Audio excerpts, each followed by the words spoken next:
A ceasefire between Israel and Lebanon's Hezbollah has taken effect as part of a deal proposed by the U.S. to end more than a year of hostilities. The conflict, ignited by the Gaza war last year, has wreaked havoc on both sides. Let's take a closer look at the costs of the conflict so far. At least 3,768 people have been killed in Lebanon and 15,699 wounded since October 2023, according to Lebanon's health ministry. Those figures do not differentiate between Hezbollah fighters and civilians. The vast majority of casualties were inflicted after Israel went on the offensive in September.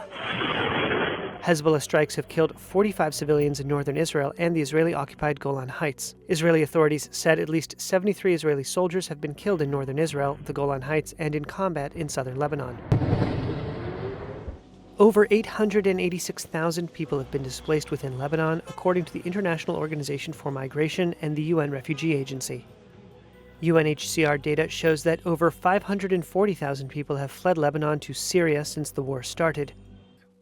In Israel, some 60,000 people evacuated their homes in the north. Houses and buildings in both Lebanon and Israel have been destroyed. In Lebanon, the cost of damage to housing is estimated at $2.8 billion, with tens of thousands of houses in ruins.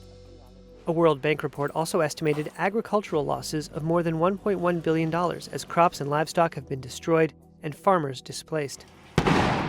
In Israel, authorities estimate property damage to be at least $273 million. The bulk of the damage in Israel has been inflicted in areas adjacent to the Lebanese border, pummeled by Hezbollah rockets.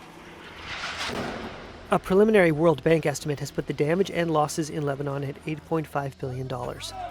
Lebanon's GDP is also projected to contract by 5.7% in 2024.